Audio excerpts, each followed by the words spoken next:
ഹാബിൽപൂർ എന്ന ഗ്രാമത്തില് ചിങ്കിയും ബബ്ലിയും അവരുടെ അമ്മയോടൊപ്പം താമസിക്കുമായിരുന്നു. കുട്ടികളെ, ഞാൻ ഇന്ന് ഇളയമ്മയുടെ വീട്ടിൽ പോവാണ്. അവർക്ക് തീരെയും സുഖമില്ല. അമ്മേ, ഞങ്ങളും കൂടെ വരട്ടെ? നിങ്ങൾ രണ്ടുപേരെയും ഒപ്പം കൊണ്ടുപോകണമെന്നായിരുന്നു എന്റെയും ആഗ്രഹം. പക്ഷേ ഇപ്പൊ പുറത്ത് പകർച്ചവ്യാധി പടരുന്നുണ്ടല്ലോ. കുട്ടികൾ പുറത്തു പോകുന്നത് ശരിയല്ലെന്നാ പറയുന്നത്.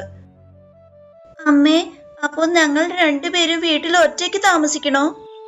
അതെ മോളെ, കുറച്ചു ദിവസത്തെ കാര്യമല്ലേ ഉള്ളൂ. ഞാൻ എത്രയും പെട്ടെന്ന് തിരിച്ചു വരാൻ നോക്കാം. ചിങ്കിയും ബബ്ലിയുടെ അമ്മ അവർക്ക് തേനിന്റെ ഒരു കുപ്പി കൊടുത്തു. ഇത് പിടിച്ചോ, അത്ഭുതമുള്ള തേനാ. അത്ഭുതമുള്ള തേനോ? ഇത് നമുക്ക് എന്തിനാണ് അമ്മേ? എന്തെങ്കിലും ആപത്തുണ്ടായ ഇത് നിങ്ങളെ സഹായിക്കും. ആരെങ്കിലും ഈ അത്ഭുത തേനൊന്ന് നക്കിയാ മതി, അവരവരുടെ പഴയ കാലമെല്ലാം മറക്കും. അതിന്റെ അർത്ഥം അവര് പഴയതൊന്നും ഓർക്കാൻ പോകുന്നില്ലേ? ശരിയാ, അവരാരാണെന്ന് അവര് മറക്കും. അവരെവിടുന്നാ വന്നത്? നിങ്ങള് രണ്ടുപേരും ഈ തേൻ നക്കല്ലേ? ഇല്ലെങ്കിൽ നിങ്ങള് എന്നെ തന്നെ മറക്കും. എന്തെങ്കിലും ആപത്തുണ്ടായാൽ മാത്രമേ ഇതിനെ ഉപയോഗിക്കാവൂ. എന്നാ ഞാൻ പോയിട്ട് വരട്ടെ. Bye bye. ബൈ ബൈ അമ്മേ, പെട്ടെന്ന് തിരിച്ചു വരണേ. അമ്മ പുറപ്പെട്ടു. ഇപ്പൊ ചിങ്കിയും ബബ്ലിയും വീട്ടിനകത്ത് ഒറ്റയ്ക്കായിരുന്നു. ഇന്ന് വീട്ടിൽ ആരുമില്ല. എത്ര നേരം വേണമെങ്കിലും TV കാണാം, ഇല്ലെങ്കിൽ ഒരുപാട് നേരം ഉറങ്ങാം, ഇല്ലെങ്കിൽ ഒരുപാട് ജാം കഴിക്കാം. ശരിയാ, ഞാൻ എനിക്ക് ഇഷ്ടപ്പെട്ട ആഹാരം ഉണ്ടാക്കും, എനിക്ക് ഇഷ്ടപ്പെട്ട ഡ്രസ് എല്ലാം ഇടാം, എന്നിട്ട് എന്റെ കൂട്ടുകാരോട് ഒരുപാട് നേരം ഫോണിൽ സംസാരിക്കാം. ഗ്രാമത്തിൽ രവിയും നാജിം എന്ന പേരുള്ള 2 കള്ളന്മാരുണ്ടായിരുന്നു. അവര് ഗ്രാമത്തിലുള്ള എല്ലാ വീടും ശ്രദ്ധിക്കുമായിരുന്നു. ഇന്ന് അവര് സുനിതയെ വലിയൊരു ബാഗുമായിട്ട് പോകുന്നത് കണ്ടു. അപ്പോ അവർക്ക് മനസ്സിലായി സുനിത കുറച്ചു നാളത്തേക്ക് വീട്ടിൽ നിന്ന് മാറി നിൽക്കുവാണെന്ന്. നാജിം, ഇന്ന് നല്ലൊരു അവസരമാ കിട്ടിയിരിക്കുന്നത്. സുനിത കുറച്ചു ദിവസത്തിനായി വേറൊരു സ്ഥലത്തേക്ക് പോയിട്ടുണ്ട്. അതെ, പക്ഷെ അവളുടെ 2 കുട്ടികളും ചിങ്കിയും ബബ്ലിയും വീട്ടിൽ തന്നെ കാണില്ലേ? എടാ, നീ എന്തിനാണ് ആ കുട്ടികളെ പേടിക്കുന്നേ? നമ്മള് വീട്ടിൽ കയറി മോഷ്ടിച്ചാലും നമ്മളെ തടയാനുള്ള ശക്തിയൊന്നും ആ കുട്ടികൾക്കില്ല. അവർക്ക് ഉറക്ക ഗുളിക കൊടുത്താ മതി, അവര് പിന്നെ അങ്ങ് ഉറങ്ങിക്കോളും. നീ ശരിയാ പറഞ്ഞത്. പിന്നെ സുനിതയുടെ പണവും ആഭരണവും TV, ഫ്രിഡ്ജ് എല്ലാം നമ്മുടേതായിരിക്കും. രാത്രി 12 മണിക്ക് രവിയും നാജിമും വീടിന്റെ അരികിലെത്തി. രണ്ടുപേരും വീടിന്റെ ടെറസിലെത്തി. രവി വീടിന്റെ ഒരു ഓട് മാറ്റി അകത്ത് എത്തി നോക്കി. ചിങ്കിയും ബബ്ലിയും നല്ല ഉറക്കത്തിലായിരുന്നു. വളരെ നല്ലത്. ഇവർക്ക് ഓർക്കാനുള്ള ഗുളിക കൊടുക്കേണ്ട ആവശ്യം പോലുമില്ല. അവര് മുൻപേ കിടന്നുറങ്ങിക്കഴിഞ്ഞു. വരൂ നാസിം, ഈ ഓട് എടുത്ത് മാറ്റാൻ നീ എന്നെ ഒന്ന് സഹായിക്ക്. എന്നാലല്ലേ നമ്മൾ 2 പേർക്കും അകത്തു പോകാൻ പറ്റൂ. ഓട് അനങ്ങുന്ന ശബ്ദം കേട്ടപ്പം ചിങ്കിയും ബബ്ലിയും കണ്ണു തുറന്നു നോക്കി. വീട്ടിനകത്ത് പ്രേതം കേറിയെന്ന് തോന്നുന്നു. ഇനി നമ്മൾ എന്ത് ചെയ്യും? പ്രേതമൊന്നും ഇല്ലെന്നാണല്ലോ അമ്മ പറഞ്ഞത്. തീർച്ചയായിട്ടും ഇത് കള്ളന്മാര് തന്നെ. എനിക്ക് പേടി തോന്നുന്നു. ഇനി നമ്മൾ എന്ത് ചെയ്യും? നീ പേടിക്കണ്ട, അത്ഭുതമുള്ള തേനുണ്ടല്ലോ. ചിങ്കി ഫ്രിഡ്ജിനകത്തുനിന്ന് 2 പേസ്ട്രി പുറത്തെടുത്തു. എന്നിട്ട് അതേല് അത്ഭുതമുള്ള കുറച്ച് തേൻ ഒഴിച്ചു വെച്ചു. അതിനുശേഷം ചിങ്കിയും ബബ്ലിയും കട്ടിലിന്റെ അടിയിൽ ഒളിഞ്ഞിരുന്നു. കുറച്ചു നേരം കഴിഞ്ഞ് 2 കള്ളന്മാരും വീട്ടിനകത്ത് വന്നു. എടാ, മോഷ്ടിക്കുന്നതൊക്കെ പിന്നാകാം. ആദ്യം ഞാൻ ഈ പേസ്ട്രി ഒന്ന് കഴിക്കട്ടെ. കാണാൻ എത്ര ഭംഗിയുണ്ട് ഇതിനെ. എത്ര ദിവസമായി പേസ്ട്രി ഒന്ന് കഴിച്ചിട്ട്. നാസിം ആ പേസ്ട്രി കഴിച്ച ഉടൻ തന്നെ അവന്റെ ഓർമ്മയെല്ലാം നഷ്ടപ്പെട്ടു. ആരാ ഞാൻ എന്തിനാ ഇവിടെ വന്നത്? ആരാ നീ? മനസ്സിലായില്ല. നാസിം, ഇത് നിനക്ക് എന്ത് സംഭവിച്ചു? എടാ, ഞാനാടാ രവി, നിന്റെ കൂട്ടുകാരൻ. ഏത് രവി? ഈ പേസ്ട്രിയിൽ എന്തോ മായം ചേർത്തിട്ടുണ്ടെന്നാ തോന്നുന്നത്. ഞാൻ ഈ പേസ്ട്രി എടുത്ത് കഴിക്കാഞ്ഞത് എത്ര നന്നായി. എടാ, നീ നാസിമ. ഞാൻ ഈ വീട്ടിലെ സാധനങ്ങളെല്ലാം പെറുക്കി ഒന്നിച്ചാക്കാം. നീ ഇവിടെ തന്നെ കാത്തു നിന്നാ മതി, മനസ്സിലായോ? രവി വീട്ടിലെ സാധനമെല്ലാം പെറുക്കി വെക്കാൻ പോയി. ഇനി നമ്മൾ എന്ത് ചെയ്യും? ഒരു കള്ളനാണെങ്കിൽ പേസ്ട്രി കഴിച്ചതുമില്ല. ഇനി അയാളെ കൊണ്ട് എങ്ങനെ അത്ഭുത തേൻ കഴിപ്പിക്കും? ചിങ്കി ബെഡിന്റെ അടിയിൽ നിന്ന് പുറത്തു വന്നു. എന്നിട്ട് നാസിന്റെ അടുത്തേക്ക് പോയി. ഞാൻ ആരാണ്? നീ ആരാണ്? നിങ്ങൾ ഒരു പോലീസ് ഇൻസ്പെക്ടറാണ്. കണ്ടില്ലേ, നിങ്ങളുടെ തോക്കും നിങ്ങളുടെ വടിയും. ഈ വീട്ടിനകത്ത് മോഷ്ടിക്കാൻ കള്ളം കയറിയിട്ടുണ്ട്. ഓടിപ്പോയി ചെന്ന് ആ കള്ളനെ പിടിക്കൂ. എന്താ, ഞാൻ ഒരു പോലീസ് ഇൻസ്പെക്ടർ ആണെന്നോ? അതെ, നിങ്ങള് ധൈര്യമുള്ള ഒരു പോലീസുകാരനാണ്. നാസിം വടിയുമായിട്ട് അവിടുന്ന് പോയി. എന്നിട്ട് രവിയെ നന്നായിട്ട് വടി വെച്ച് തല്ലി. നാസിം വടി വെച്ച് അടിച്ചതുകൊണ്ട് രവിയുടെ ബോധം പോയി. ഇത് വളരെ നല്ലതാണല്ലോ ഇൻസ്പെക്ടർ സർ. ചിങ്കി അത്ഭുതമുള്ള തേനില് കുറച്ചു തുള്ളികൾ രവിയുടെ വായില് ഒഴിച്ചു കൊടുത്തു. പിന്നെ ബബ്ലി ആരും കാണാതെ ഒരു വടിയെടുത്ത് നാസിമിന്റെ തലയ്ക്കും അടിച്ചു. നാസിമും അവിടെ മയങ്ങി വീണു. രാവിലെ നാസിമിനും രവിക്കും ബോധം വന്നു. നോക്കിയപ്പം അവരെ ഫ്രിഡ്ജിൽ കെട്ടിയിട്ടിട്ടുണ്ടായിരുന്നു. അവരുടെ അടുത്ത് തന്നെ സുനിത, പോലീസ്, ചിങ്കി, ബബ്ലിയും ഒപ്പം നിപ്പുണ്ടായിരുന്നു. വളരെ നല്ലത് കുട്ടികളെ, ഞങ്ങൾ ഈ 2 കള്ളന്മാരെ ഒരുപാട് നാളെ അന്വേഷിക്കുമായിരുന്നു. പോലീസ് കള്ളന്മാരെ പിടിച്ച് അവിടുന്ന് കൊണ്ടുപോയി. നിങ്ങൾ കൊള്ളാമല്ലോ കുട്ടികളെ, അത്ഭുതമുള്ള ആ തേന് നിങ്ങൾ നന്നായിട്ട് ഉപയോഗിച്ചു. കണ്ടില്ലേ, ഞാൻ നിങ്ങൾക്ക് വേണ്ടി എന്താ കൊണ്ടുവന്നിരിക്കുന്നത്? പേസ്ട്രി.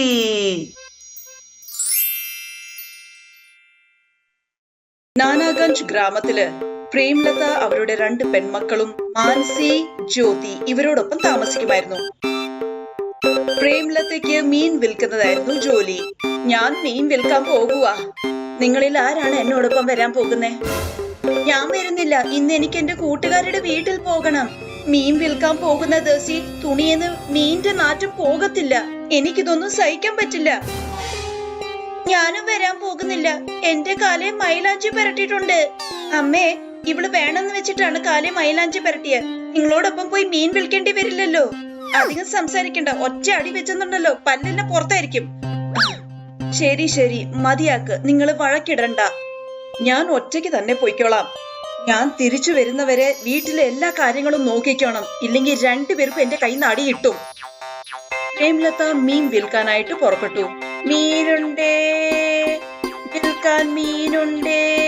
അയില, മത്തി, നെയ്മീൻ വിൽക്കാൻ മീനുണ്ടേ.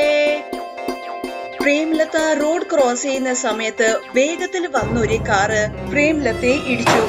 അവർക്ക് പരിക്കേറ്റ് ആശുപത്രിയിലായി. അമ്മേ, ഇതെന്ത് പറ്റി? മീൻ വിൽക്കാൻ ഞാനും നിങ്ങളോടൊപ്പം വന്നാ മതിയായിരുന്നു. ഞങ്ങളോട് ക്ഷമിക്കണം അമ്മേ. നിങ്ങൾ കരയല്ലേ കുട്ടികളെ. ഇനി ഞാൻ ജീവനോട് കാണുമോ ഇല്ലയോ എന്ന് അറിയത്തില്ല. ഇനിയുള്ള കാലത്ത് നിങ്ങളുടെ കാര്യങ്ങളെല്ലാം സ്വയം നിങ്ങൾ തന്നെ ചെയ്യണം. ഭാവിയില് നിങ്ങളുടെ ഭർത്താക്കന്മാരെ തിരഞ്ഞെടുക്കാനുള്ള ഉത്തരവാദിത്വം നിങ്ങൾക്ക് തന്നെയാണ്. ഞാൻ നിങ്ങളെ 2 പേർക്കും അത്ഭുതമുള്ള ഓരോ താലി തരാം. അത്ഭുതമുള്ള താലിയോ? നിങ്ങൾക്ക് ആരെങ്കിലും ഇഷ്ടപ്പെട്ട എന്ത് ചെയ്തിട്ടാണെങ്കിലും ഈ താലി അവനെ കൊണ്ട് നിന്റെ കഴുത്തിൽ കെട്ടിക്കണം. പിന്നെ നിങ്ങൾ പറയുന്ന പോലെ തന്നെ ആയിരിക്കും അവനും ചെയ്യുന്നത്. പക്ഷേ ഈ അത്ഭുതം ഒരിക്കലും തെറ്റായ രീതിയിൽ ഉപയോഗിക്കരുത്. മാനസിയുടെയും ജ്യോതിയുടെയും അമ്മ അത്ഭുതമുള്ള ഓരോ താലി അവരുടെ കയ്യിൽ കൊടുത്ത് അവര് മരിച്ചുപോയി. മാനസിയും ജ്യോതിയും അത്ഭുതമുള്ള താലിയെടുത്ത് ഭർത്താക്കന്മാരെ അന്വേഷിച്ച് വീട്ടിൽ നിന്ന് പുറപ്പെട്ടു. ജ്യോതി മാനസിയോട് പറഞ്ഞു, മാൻസി, നീ കിഴക്കേ ഭാഗത്തേക്ക് പോ. ഞാൻ പടിഞ്ഞാട്ടാണ് പോകുന്നത്.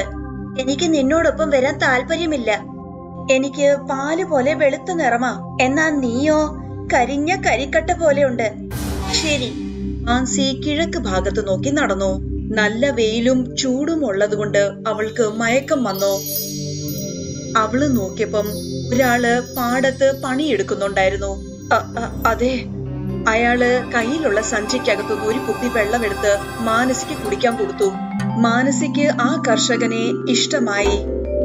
അവള് സത്യസന്ധമായി അത്ഭുത താലിയെ കുറിച്ച് ആ കൃഷിക്കാരനോട് എല്ലാം തുറന്നു പറഞ്ഞു. ഈ മംഗൾസൂത്ര നിങ്ങൾ എന്റെ കഴുത്തേ കെട്ടിയാൽ ഞാൻ പറയുന്നത് മാത്രമേ നിങ്ങൾ അനുസരിക്കൂ. അത്ഭുതമുള്ള ഈ താലിയുടെ ഒരു ആവശ്യവുമില്ല. ഇതില്ലാതെ തന്നെ നമുക്ക് വിവാഹം കഴിക്കാം. മാനസി ആ കൃഷിക്കാരനെ വിവാഹം കഴിച്ച് തിരിച്ച് വീട്ടിലെത്തി. അവിടെ ജ്യോതി പടിഞ്ഞാട്ട് നടന്നുപോയി. അവൾക്ക് ആരെയും ഇഷ്ടപ്പെടാൻ കഴിയുന്നില്ലായിരുന്നു. എല്ലാം പാവങ്ങളാണല്ലോ കിട്ടുന്നത്. എനിക്ക് ആവശ്യം ഒരു പണക്കാരൻ ചെറുക്കനാണ്. അതെ, ഏതെങ്കിലും ഒരു പണക്കാരൻ ചെറുക്കൻ എന്റെ കഴുത്തേൽ ആ താലി കെട്ടിയാൽ മാത്രം മതി. പിന്നെ അവന്റെ കയ്യിൽ നിന്ന് ഒരുപാട് പണം ഞാൻ മേടിപ്പിക്കും. എന്നിട്ട് വീട്ടിലെ ജോലിയെല്ലാം ചെയ്യിപ്പിക്കും. രാംനഗറിലെ ഏറ്റവും വലിയ സ്വർണ വ്യാപാരിയുടെ മകൻ അവിടെ വന്നിട്ടുണ്ടായിരുന്നു. ഇത് സ്വർണ വ്യാപാരിയായ ഹീരാലാലിന്റെ മകൻ രാഹുൽ ആണെന്ന് തോന്നുന്നു. ഇവനുമായിട്ട് എന്റെ വിവാഹം നടന്ന പിന്നെ എന്റെ ജീവിതം തെളിഞ്ഞു. എന്ത് ചെയ്തിട്ടാണെങ്കിലും ഇവനെ കൊണ്ട് ആ അത്ഭുത താലി എന്റെ കഴുത്തിൽ കെട്ടിക്കണം. രാഹുൽ തിരിച്ച് വീട്ടിലേക്ക് വരുന്ന വഴിയില് ജ്യോതി ആ റോഡിന് നടുക്ക് മയങ്ങി വീണതുപോലെ അഭിനയിച്ചു. എഴുന്നേൽക്ക്. ആരാ നീ? എന്തിനാ വഴിയിൽ ഇങ്ങനെ കിടക്കുന്നത്? ഇന്ന് എനിക്ക് മരണം സംഭവിക്കും. എന്താ? അതെ, എനിക്ക് ശാപം കിട്ടിയതാണ്. അത് കാരണം എന്റെ മരണം ഇന്ന് തന്നെ സംഭവിക്കും. എന്നെ രക്ഷിക്കാനുള്ള ഒരു വഴി മാത്രമേ മുന്നിലുള്ളൂ. അതെന്ത് വഴിയാണ്? ഞാൻ നിങ്ങളെ എങ്ങനെയെങ്കിലും സഹായിക്കണോ? വലത്തെ കയ്യില് 6 വിരലുകൾ ഉള്ള ഏതെങ്കിലും ഒരു ചെറുക്കൻ ഇവിടെ വന്ന് എന്റെ കഴുത്തിൽ ഈ താലി കെട്ടിയാൽ ചിലപ്പോ എനിക്ക് രക്ഷപ്പെടാൻ കഴിയും. രാഹുലിന്റെ വലത്തെ കയ്യില് 6 വിരലുകൾ ഉണ്ടായിരുന്നു. ഈ താലി ഞാൻ നിന്റെ കഴുത്തിൽ കെട്ടിയാ പിന്നെ നമ്മള് വിവാഹം കഴിച്ചു എന്നാകുമോ? അങ്ങനൊന്നും സംഭവിക്കില്ല. നമ്മളെ ശ്രദ്ധിക്കാൻ ഇവിടെ ആരും തന്നെ ഇല്ലല്ലോ. നിങ്ങള് ഈ താലി എന്റെ കഴുത്തേ കെട്ടിയാ മാത്രം മതി. എന്നിട്ട് വീട്ടിലേക്ക് പോയിക്കോ. രാഹുൽ ജ്യോതിയുടെ കഴുത്തേല അത്ഭുത താലി കെട്ടിയ ഉടൻ തന്നെ ജ്യോതി അവനെ ശരിക്കും വശീകരിച്ചു. കഴുതേ, എന്നെ കയ്യിലെടുത്ത് എന്നെ എന്റെ വീട്ടിൽ കൊണ്ടുവന്നാക്ക്. രാഹുൽ ജ്യോതിയെ കയ്യിലെടുത്ത് അവളുടെ വീട് വരെ കൊണ്ടാക്കി. പിന്നെ മര്യാദയ്ക്ക് വീട്ടിൽ പോയി ഉള്ള സ്വർണ്ണ എല്ലാം ഇങ്ങ് കൊണ്ടുവാ. രാഹുൽ അവന്റെ വീട്ടിൽ പോയി ജ്യോതിക്ക് വേണ്ടി ഉള്ള സ്വർണം മുഴുവനും എടുത്തോണ്ട് വന്നു. എനിക്ക് വിശക്കുന്നുണ്ട്, മര്യാദയ്ക്ക് പോയി എനിക്ക് ആഹാരം ഉണ്ടാക്കി തുണി കഴുകിയിട്. ജ്യോതി രാഹുലിനെ കൊണ്ട് എന്നും സ്വർണം മേടിപ്പിക്കുമായിരുന്നു. എന്നിട്ട് അവനെ അടിമകളെ പോലെ പണിയെടുപ്പിക്കും. ജ്യോതി, നീ ഈ ചെയ്യുന്ന ഒന്നും ശരിയല്ല. ഇങ്ങനെ ചെയ്യരുതെന്ന് അമ്മ പറഞ്ഞില്ലേ? നീ ആ അത്ഭുത താലി തെറ്റായ രീതിയിലാണ് ഉപയോഗിക്കുന്നത്. നീ ഒന്നും മിണ്ടാതിരുന്നേ. പോയി നിന്റെ പണി എന്താന്ന് വെച്ചാ നോക്ക്. ജ്യോതി മാനസി പറഞ്ഞതൊന്നും അനുസരിച്ചില്ല. എന്നിട്ട് രാഹുലിനെ കൊണ്ട് ഒരുപാട് സ്വർണവും വെള്ളിയുള്ള ആഭരണങ്ങൾ മേടിപ്പിച്ചു. ഒരു ദിവസം രാഹുലിന്റെ വീട്ടിലെ വേലക്കാരൻ ഇതിനെ കുറിച്ച് രാഹുലിന്റെ അച്ഛനോട് പറഞ്ഞു. മുതലാളി, നമ്മുടെ കുഞ്ഞു മുതലാളി ദിവസവും ഒരുപാട് സ്വർണവും വെള്ളി ഇവിടുന്ന് കൊണ്ടുപോകുന്നു. എങ്ങോട്ടാന്ന് അറിഞ്ഞൂടാ. എന്തോ പ്രശ്നമുണ്ടെന്നാ എനിക്ക് തോന്നുന്നത്.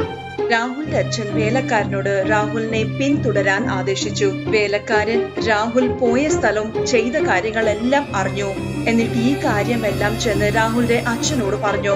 മുതലാളി, കുഞ്ഞു മുതലാളിയെ ആരോ ശരിക്കും വശീകരിച്ചിട്ടുണ്ടെന്നാ തോന്നുന്നത്. ആ പെണ്ണ് പറയുന്നത് പോലെ തന്നെ അദ്ദേഹം ചെയ്യുന്നത്. വ്യാപാരി ജ്യോതിക്കെതിരെയുള്ള പരാതി രാജാവിന് കൊടുത്തു. ജ്യോതി ദുർമന്ത്രവാദത്തിന്റെ ആരോപത്തിൽ പിടിക്കപ്പെട്ടു. അവളെ അവര് ജയിലിലിട്ടു.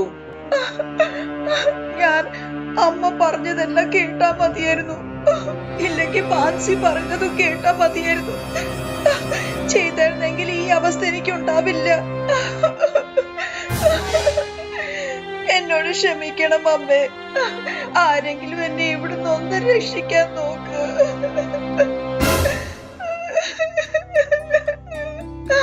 ആരെങ്കിലും എന്നെ ഇവിടുന്ന് ഒന്ന് രക്ഷപ്പെടുത്തി താ. മാനസി അവളുടെ കയ്യിലുള്ള സമ്പാദ്യം മുഴുവനും കൊടുത്തിട്ടാണ് അവളെ ഇറക്കുന്നത്. എന്നിട്ട് ജ്യോതിയെ ജയിലിൽ നിറക്കി വീട്ടിലേക്ക് കൊണ്ടുവന്നു. ഇതിന്ന് നീ പഠിച്ച പാഠം എന്താണ് ജ്യോതി? ഏതെങ്കിലും നല്ലൊരു വസ്തുവിനെ തെറ്റായ രീതിയിൽ ഉപയോഗിക്കാൻ പാടില്ലെന്ന്. ഒരു കടലുണ്ട്. ആ നാട്ടിൽ ചില മീൻകാരും ജീവിക്കുന്നുണ്ട്. അവർ മീൻ പിടിച്ചത് വിറ്റാണ് അവരുടെ കുടുംബം നോക്കുന്നത്. അവരിൽ ഓംകാർ എന്ന ഒരു തന്ത്രബുദ്ധിക്കാരനുണ്ട്.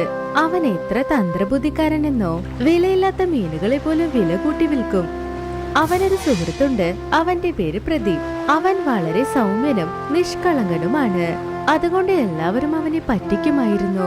ഒരു ദിവസം പ്രദീപ് ചായക്കടയ്ക്കടുത്ത് നിൽക്കുമ്പോൾ, എടാ, നീ എത്ര നേരം ഇവിടെ ചായ കുടിച്ച് നിൽക്കും? മീൻ പിടിക്കാൻ പോകുന്നില്ലേ? മീനിനെയൊക്കെ പിടികൂടണം. എന്നാൽ നല്ല മീനൊക്കെ അങ്ങ് ആഴക്കടലിലേക്ക് ഇട്ടു. അവിടെയും പക്ഷെ ചിലരൊക്കെ റെഗുലറായി പിടിക്കുന്നുണ്ട്. നമ്മൾ എവിടെ പോയി പിടിക്കും? എടോ, താൻ എപ്പോൾ നോക്കിയാലും ഇങ്ങനെ ഒരു മടിയനെ പോലെ സംസാരിച്ചുകൊണ്ടേയിരിക്കുന്നു. ഇന്ന് എന്റെ കൂടെ വാ, നമുക്ക് 2 പേർക്കും ചേർന്ന് മീനിനെയും പിടികൂടി വീട്ടിൽ വരാം. പിന്നെ 2 പേരും മീൻ പിടിക്കാനായി കടലിലേക്ക് ചെന്നു. വലിയ വലിയ തിരമാലകൾ വന്നുകൊണ്ടിരുന്നു. ഒപ്പ ചുഴലിക്കാറ്റ് വരുന്നത് പോലെയും ഉണ്ടായിരുന്നു. ഓംകാർ പിന്നെ പ്രദീപ് രണ്ടുപേരും ആഴ്ക്കടലിലേക്ക് പോകുന്തോറും അവിടെ വീണ്ടും രണ്ട് ഭയങ്കരമായ മീൻകാരെ കണ്ടു. അവിടേക്ക് നോക്ക്, അവിടെ രണ്ട് മീൻപിടുത്തക്കാർ വരുന്നുണ്ട്. അവരും ഇവിടേക്ക് വരുന്നത് മീൻ പിടിക്കാനാണെന്ന് തോന്നുന്നു. അതുകൊണ്ടാണ് അവർ ഈ ആഴക്കടലിലേക്ക് വന്നിരിക്കുന്നത്. ഇവരെ നമ്മൾ തുരത്തി വിട്ടേ പറ്റൂ, അല്ലെങ്കിൽ ഇവർ രണ്ടുപേരും ചേർന്ന് നമ്മുടെ മീനുകളെല്ലാം പിടിച്ചോണ്ട് പോകും. നീ പറഞ്ഞത് ശരിയോ? നിൽക്ക്, ഇവർക്കുള്ള പണി ഞാൻ കൊടുക്കാം. ആ ഭയങ്കരമായ രണ്ട് റൗഡി മീൻകാരും അവരെ നോക്കി വരുന്നത് കണ്ട് എന്തോ പ്രശ്നം വരാൻ പോകുന്നുവെന്ന് ഓംകാറിന് മനസ്സിലായി. എന്താ, നിങ്ങൾ രണ്ടുപേരും ഇവിടെ മീൻ പിടിക്കാൻ വന്നതാണോ? നിങ്ങൾ മീൻ പിടിക്കാൻ വന്നതാണെങ്കിൽ ഞങ്ങളെന്താ മണലെടുക്കാൻ വന്നതാണോ? ഇല്ല ഇല്ല, നിങ്ങളെന്തിനാ മണലെടുക്കുന്നത്? ഇത്രയും വലിയ കടലല്ലേ, മീൻ തന്നെ പിടിച്ചോണ്ട് പോകൂ. ഓ, തനിക്ക് എന്ത് അഹങ്കാരമാണോ? ഞങ്ങൾ ആരാണെന്ന് തനിക്ക് അറിയില്ല. ഈ കടൽ മുഴുവനും ഞങ്ങളുടെ അധോലോകമാണ്. ഇത് കേട്ട് ഓംകാർ അവരോട് ബുദ്ധിശാലിയായി ഇങ്ങനെ പറഞ്ഞു. അയ്യോ, നിങ്ങൾ രണ്ടുപേരും ദേഷ്യപ്പെടരുത്. ഇവൻ ഇങ്ങനെയൊക്കെ സംസാരിച്ചു കൊണ്ടേയിരിക്കും. ഞങ്ങൾ എത്ര മീൻ പിടിച്ചാൽ പോലും അതിൽ പകുതി ഞങ്ങൾ നിങ്ങൾക്ക് തരാം. ഇതിലൂടെ നിങ്ങൾക്കും സന്തോഷിക്കാം, ഞങ്ങൾക്കും സന്തോഷിക്കാം. നിന്നെ കണ്ടാൽ ബുദ്ധിശാലി പോലെ തോന്നുന്നുണ്ട്. ശരി, വാ, നിന്റെ ഈ ബുദ്ധി കൊണ്ട് ഞങ്ങൾ നിന്നെ ഞങ്ങളുടെ കൂടെ നിർത്താം. എന്നാൽ ദാ ഇവനെ ഇവിടെ നിന്നും ഓടിച്ചു വിട്ടോ, അല്ലെങ്കിൽ ഇവന്റെ വഞ്ചി തകർത്ത് ഇവനെ ഞങ്ങൾ കടലിൽ അങ്ങ് വലിച്ചെറിയും. അവർ പറഞ്ഞത് കേട്ട് ഓംകാർ വളരെ സന്തോഷിച്ചു. അവർ ഓംകാറിന് മീനുകൾ പിടിക്കാനുള്ള പെർമിഷനും നൽകി. എടാ, ഇവിടെ നിന്നും പോ. നീ ഇവിടെ നിന്നും പോയില്ലെങ്കിൽ ഇവർ എന്നെയും മീൻ പിടിക്കാൻ അനുവദിക്കില്ല. പോ ഇവിടെ നിന്ന്. ഞാൻ ഇവിടെ നിന്ന് പോയി കഴിഞ്ഞാൽ മീനിനെ എങ്ങനെ പിടികൂടും? എന്റെ കുടുംബം പട്ടിണി കിടക്കേണ്ടി വരുമല്ലോ. പോയി കരയിൽ പിടിക്ക്. അവിടെ തന്നെ നിന്നാൽ മതി. പ്രദീപ് വളരെ വിഷമിച്ച് അവിടെ നിന്ന് പുറപ്പെട്ടു. അവിടെ നിന്ന് വന്നതിന് ശേഷം അവന് 4 മീന് മാത്രമേ കഷ്ടപ്പെട്ട് പിടിക്കാൻ സാധിച്ചുള്ളൂ. ആ 4 മീനുകളെയും എടുത്തുകൊണ്ട് അവൻ മാർക്കറ്റിൽ വിൽക്കാനായി ചെന്നു. പക്ഷേ മാർക്കറ്റിൽ ഓംകാർ ഉള്ളത് കണ്ട് അവൻ വളരെ ഷോക്കായി. ഓംകാറിന്റെ കയ്യിൽ ഒരുപാട് മീനുള്ളത് പ്രദീപ് കണ്ടു. നീ ഇത്രയും മീനുകളെ പിടികൂടിയോ? എനിക്ക് 4 മീനേ കിട്ടിയുള്ളൂ. ഇത് വിറ്റ് വേണം ഞാൻ ജീവിക്കാൻ. ഞാൻ നിന്നേക്കാൾ ബുദ്ധിയുള്ളവനാണ്. നിന്നെപ്പോലെ ഒരു വെട്ടിയല്ല. അന്ന് പ്രദീപ 4 മീനുകളും വിറ്റുകൊണ്ട് വീട്ടിലേക്ക് ചെന്ന് ഉറങ്ങി. അടുത്ത ദിവസം വീണ്ടും തന്റെ വലയെടുത്തുകൊണ്ട് പ്രദീപ് മീൻ പിടിക്കാനായി ആഴമായ കടലിലേക്ക് ചെന്നു. അന്ന് കടലിൽ വലിയ ചുഴലിക്കാറ്റ് വന്നു. നന്നായി മഴയും പെയ്തുകൊണ്ടിരുന്നു. വലിയ ചുഴലിക്കാറ്റ് വന്നതുകൊണ്ട് അന്ന് ആ കടലിൽ ആരും ഉണ്ടായിരുന്നില്ല. അങ്ങനത്തെ അവസ്ഥയിൽ പോലും പ്രദീപ് തന്റെ കുടുംബം നോക്കാനായാണ് ആ റിസ്ക് എടുത്തത്. ഇന്നും ഞാൻ മീനുകളെ പിടിച്ചില്ലെങ്കിൽ കാര്യം വഷളാകുമല്ലോ. എങ്ങനെയെങ്കിലും ഞാൻ മീനുകളെ പിടികൂടിയേ പറ്റൂ. ആഴമായ കടലിനകത്ത് ചെന്നതും ഒരു വലിയ ചുഴലിക്കാറ്റ് അവനെ നോക്കി വന്നുകൊണ്ടിരുന്നു. അങ്ങനെ നോക്കി നിൽക്കെ പ്രദീപിന്റെ വഞ്ചി ആ ചുഴലിക്കാറ്റ് പെട്ടുപോയി. അയ്യോ, എന്റെ വഞ്ചി മുങ്ങുമെന്ന് തോന്നുന്നല്ലോ. അയ്യോ ദൈവമേ, അയ്യോ. ചുഴലിക്കാറ്റ് ശാന്തമായതും പ്രദീപിന് ബോധം വന്നതും അവൻ വളരെ ആശ്ചര്യപ്പെട്ടു. അവനിപ്പോ വേറെ ലോകത്തുള്ളത് അവൻ ശ്രദ്ധിച്ചു. ആ മുഴുവൻ കടലും തേൻ പോലെ തോന്നി. ആ കടലിൽ വളരെയധികം ഉരുണ്ട മീനുകൾ ഉണ്ടായിരുന്നു. അയ്യോ, എനിക്ക് എന്തു പറ്റി? ഞാൻ സ്വപ്നം കാണുകയാണോ? എന്റെ വഞ്ചി എവിടെ? പ്രദീപ് തന്റെ വഞ്ചിക്കടുത്ത് ചെന്ന് അതിൽ കയറി ആ കടലിൽ നിന്ന് വളരെ ആരോഗ്യകരമായ വലിയ മീനുകളെ പിടിച്ചു. ഇവിടെ ഒരുപാട് മീനുകളുണ്ട്. എല്ലാ മീനുകളും കാണാനും വലുതാണ്. ഇവിടം എന്തായാലും കൊള്ളാം. ദൈവമേ, താങ്കൾക്ക് കോടാനുകോടി നന്ദി. പ്രദീപ എല്ലാ മീനുകളും എടുത്ത് മാർക്കറ്റിൽ വിൽക്കാനായി ചെന്നു. അവിടെ മാർക്കറ്റിൽ ഓംകാറിനെയും കണ്ടു. അവന്റെ കുട്ടയിൽ വെറും 4 മീനുകൾ മാത്രമേ ഉണ്ടായിരുന്നുള്ളൂ. പക്ഷേ പ്രദീപിന്റെ കുട്ട മീനുകൾ കൊണ്ട് നിറഞ്ഞിരുന്നു. ഫ്രഷ് ആയിട്ടുള്ള മീനേ മീനേ, കുറഞ്ഞ വിലക്ക് മീനേ മീനേ. മോനെ, ഈ മീൻ എത്രയാ? പിന്നെ ഇതെത്രയാ? വളരെ നന്നായിട്ടുണ്ട്. കുറച്ച് സമയം കൊണ്ടേ പ്രദീപ് എല്ലാ മീനുകളും വിറ്റു. ഓംകാറിന് ഇക്കാര്യം സഹിക്കാനേ കഴിഞ്ഞില്ല. പക്ഷേ കുറച്ച് ദിവസം വരെ ഇതുപോലെ സംഭവിച്ചു. പ്രദീപ് എപ്പോഴും മധുരമുള്ള കടലിലേക്ക് ചെല്ലും. പിന്നെ മീനുകളെ പിടിച്ച് വിൽക്കും. അങ്ങനെ നോക്കി നിൽക്കി കുറച്ച് ദിവസവും കഴിഞ്ഞു. ഓംകാർ വളരെ അസൂയപ്പെട്ട് ഒരു ദിവസം കടലിൽ പ്രദീപിന്റെ പിന്നാലെ ചെന്നു. പ്രദീപ് എന്നത്തെ പോലെ മധുരമുള്ള കടലിലേക്ക് കടക്കുമ്പോൾ പെട്ടെന്ന് ചുഴലിക്കാറ്റ് വന്നു. ഓംകാർ ഈ ചുഴലിക്കാറ്റ് കണ്ട് വളരെ ഷോക്കായി. എന്നാൽ പ്രദീപ് ആ ചുഴലിക്കാറ്റിനകത്ത് ചെല്ലുന്നത് കണ്ട് അവന് പ്രദീപിന്റെ പിന്നാലെ തന്നെ പോയി. കുറച്ചു നേരം കഴിഞ്ഞ് രണ്ടുപേരും മധുരമുള്ള കടലിലേക്ക് വന്നു. ഓഹോ, ഇങ്ങനെയാണോ നീ ഒരുപാട് മീനുകളെയൊക്കെ പിടികൂടുന്നത്? ഇങ്ങനെയാണോ നീ പണക്കാരനുമാകുന്നത്? ജനങ്ങളെയും നീ ഇങ്ങനെയാണോ കളിപ്പിക്കുന്നത്? നീ എങ്ങനെ ഇവിടെ നിന്നും പോയേക്ക്. ഈ കടൽ കണ്ടുപിടിച്ചത് ഞാനാണ്. പോയിവിടെ നിന്ന്. ഒരു മീനിനെ പോലും നീ തുടരുത്. എടാ മണ്ട, നീ വന്നത് മീനിനെ അന്വേഷിച്ചാണ്. എന്നാൽ ഇവിടെ നോക്ക്, ഇവിടെ ഒരുപാട് തേനും പഞ്ചസാരയും ഒക്കെ വാരി വിതറിയിട്ടിരിക്കുകയാണ്. ഇത് എടുത്തുകൊണ്ടുപോയി ഞാൻ മാർക്കറ്റിൽ വിറ്റാൽ ഞാനൊരു പണക്കാരനാകും. മനസ്സിലായില്ല. നീ ഒന്ന് ശ്രദ്ധിച്ച് നോക്ക്. ഈ സ്ഥലത്തിൽ നീ എന്തൊക്കെയാണോ കണ്ടുകൊണ്ടിരിക്കുന്നത്, ഇതെല്ലാം മീനിനേക്കാൾ വളരെ വിലമതിപ്പുള്ള വസ്തുക്കളാണ് ഇതെല്ലാം. ഞാൻ ഒരു തവണ ഇതെല്ലാം എടുത്തുകൊണ്ട് പോയി മാർക്കറ്റിൽ അത് വിറ്റ് കഴിഞ്ഞാൽ എന്റെ ജീവിതം മുഴുവനും ഇനി ഒരു ജോലിയും ചെയ്യേണ്ടി വരില്ല. ഇതെന്നാൽ അത്യാഗ്രഹമാണ്. മീന് വിൽക്കുന്നതിലൂടെ നമുക്ക് നല്ല ലാഭം കിട്ടുന്നുണ്ട്. നമ്മളിങ്ങനെ അത്യാഗ്രഹപ്പെടാൻ പാടില്ല. നീ ഒന്നും മിണ്ടണ്ട, നീ നിന്റെ ജോലി നോക്ക്. പ്രദീപ് പറഞ്ഞതൊന്നും കേൾക്കാതെ ഓംകാർ അവിടെയുള്ള തേനും മറ്റുള്ള സാധനങ്ങളും മോഷ്ടിച്ചു കൊണ്ടിരുന്നു. അപ്പോഴാണ് അവിടേക്ക് ഒരുപാട് തേനീച്ചകൾ വന്നത്. ഓംകാർ ഇങ്ങനെ കൊള്ളയടിക്കുന്നത് കണ്ട് ആ തേനീച്ചകളെല്ലാം അവനെ കുത്താനും തുടങ്ങി. അയ്യോ രക്ഷിക്കണേ, എന്നെ രക്ഷിക്കണേ, ദൈവമേ, അയ്യോ അയ്യോ എന്നെ രക്ഷിക്കണേ. പ്രദീപ് ഇത് കണ്ടതും അവിടെ നിന്ന് ദൂരെ ചെന്ന് നിന്നു. പിന്നെ ഓംകാറിനെ കണ്ട് ചിരിച്ചുകൊണ്ടേയിരുന്നു. ആ, വാങ്ങിച്ചോ, നന്നായി വാങ്ങിച്ചോ. നിനക്ക് നല്ല ശിക്ഷ കിട്ടി. ഓ, പോയി പണക്കാരനാകും.